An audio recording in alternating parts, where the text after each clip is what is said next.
Welcome back to another episode of CarExplore. This is the all-new Kia Tasman SX. We are very fortunate to be one of the first in Australia to be reviewing this vehicle. Now we're going to be taking it off-road, on-road and looking at everything in between. Now when we're talking about the price point, this is the newest year under $60,000. As we can see from the front of it here, we do have that boxier look. If some were to look a little bit closer, we could probably say there's a slight resemblance with those Dodge Rams. And so what you'll notice straight away is that headlight is supposed to be there in that spot on the front, but they've gone from the side, and that's going to bring up a bit of an issue that I'm going to point out a bit later on the advantages and disadvantages of having it on that side there as well. So first and foremost, we're going to go have a look under the hood. We've got a 2.2 litre turbo diesel here, lots of power when getting up and down those hills, did not have any drama at all. For those with a keen eye, you would have noticed that there is two steps here, one on either side, to get in and out of the back of the tray of that ute as well. Now going over a couple of the key fob settings, you are also able to bring down the tailgate of the ute as well with the actual key. And I'm going to go over a few features here. Hold down the ignition and the car starts. And so in those mornings where you're just looking at turning the car on to start warming it up, even though the ute is absolutely locked, you could just tell by the mirrors that it is clearly locked. You're able to turn on and also turn off the car. Now obviously this comes with some pros and cons. You do have to be within a certain perimeter to be able to have that feature even work. Another thing too is to make sure that the car is locked. Otherwise, if it's unlocked, the car will not start, nor can you turn it off. Now in addition to this, you do have that setting when you lock the car, turn off the ignition, the windows will wind up automatically and those mirrors will fold in by themselves, as you can see here.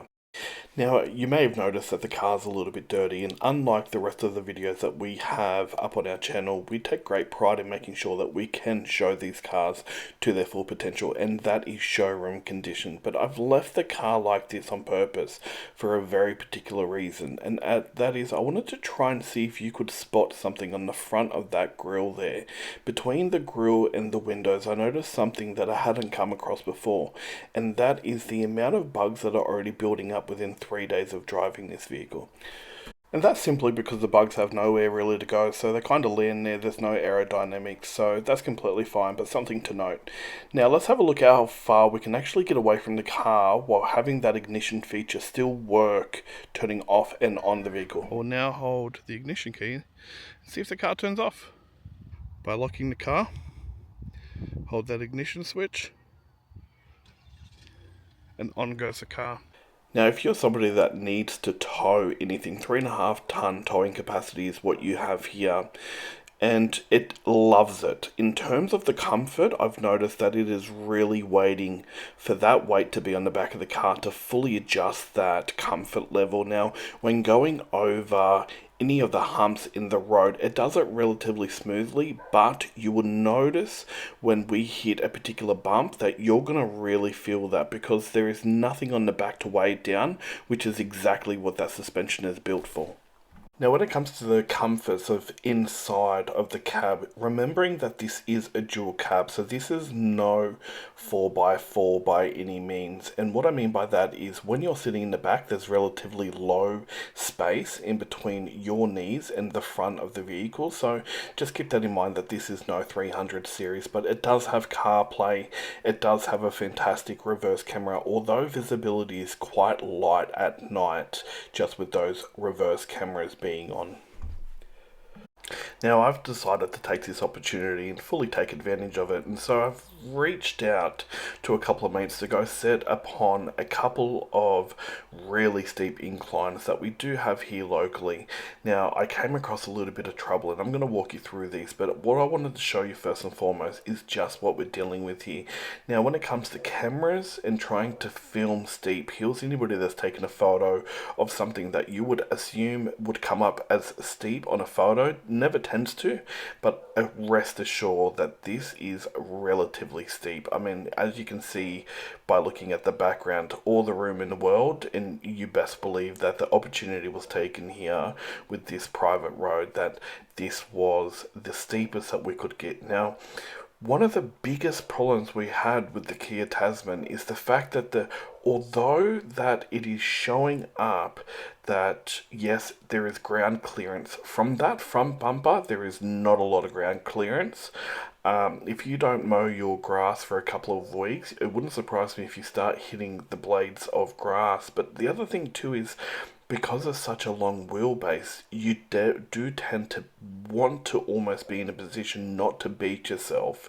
And as you can see there, I almost had that problem where it wasn't on the correct angle, and unfortunately in that situation I did get caught out by a little bit of a bump that just seemed a little too steep for the Kia Tasman.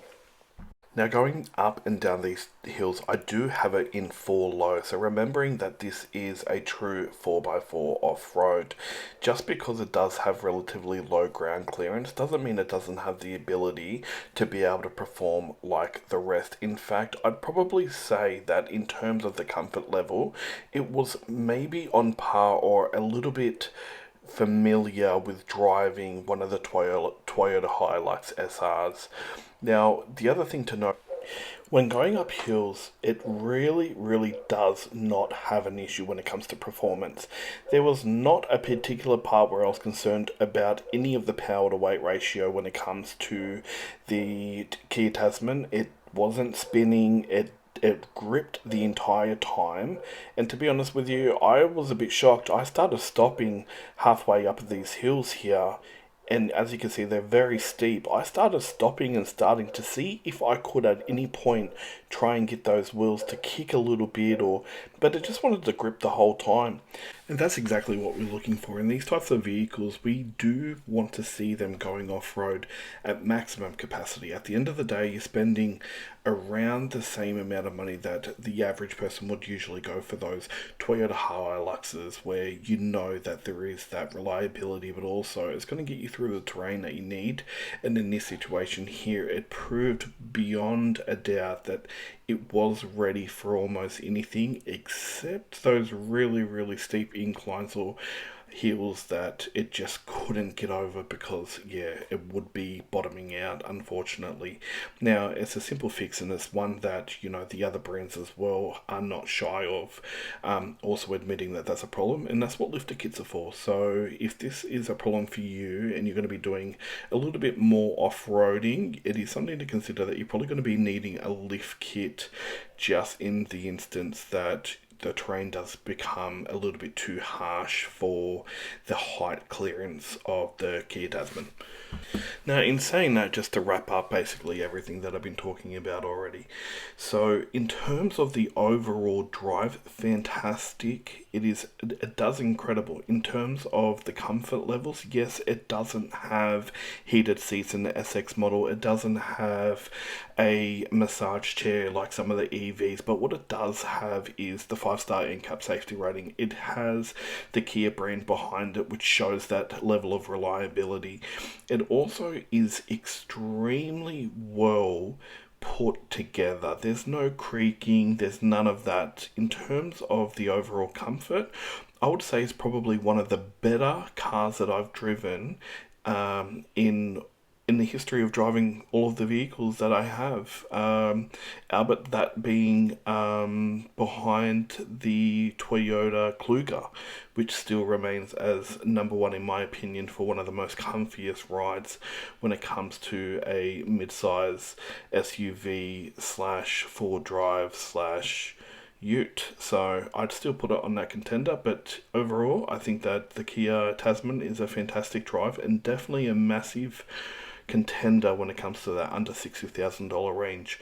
It's definitely a car that I would recommend, and I would advise people to go out, take a test drive, as probably top 3 under 60,000 utes on the market today. So that's everything from me. This is Dylan from CarExplore. Thanks so much for tuning in. Like, share, subscribe, guys. Got a lot more content coming up, so I'll see you next time.